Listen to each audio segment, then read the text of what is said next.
પાટણના સાંસદ ભરતસિંહ ડાભીએ વતન ડભોડામાં કર્યું મતદાન, જીતનો આશાવાદ વ્યક્ત કર્યો।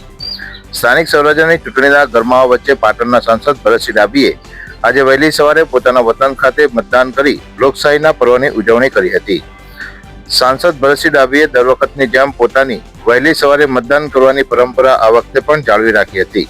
તેઓ ખેરાલુ તાલુકાના ડભોડા ગામે મતદાન મથકે પહોંચ્યા હતા અને મતદાનની પ્રક્રિયા શરૂ થતાની સાથે જ પ્રથમ મતદાર તરીકે પોતાનો કિંમતી મત આપ્યો હતો।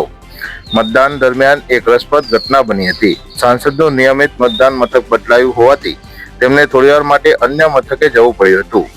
જો કે સાચા મતદાન મથકની જાણકારી મળતા જ તેમણે ડભોડા ખાતે પહોંચીને મતદાન કર્યું હતું। મતદાન કર્યા બાદ મીડિયા સાથે વાતચીત કરતા સાંસદ ભરતસિંહ ડાભીએ આત્મવિશ્વાસ વ્યક્ત કર્યો હતો।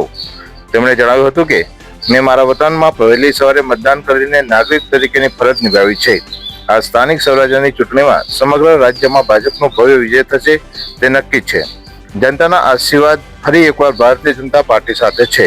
ત્યારે વધુમાં સાંસદ ભરતસિંહ ડાભીએ નિવેદન આપ્યું હતું કે ગુજરાતમાં આજે મહાત્મા ગાંધીના ગ્રામ સ્વરાજને સાકાર કરવા માટે તાલુકા પંચાયત, જિલ્લા પંચાયતની ચૂંટણીઓ શરૂ થઈ ગઈ છે અને ડભોડા ખાતે મારા ગામમાં મેં આજે 7 વાગે મતદાન કર્યું।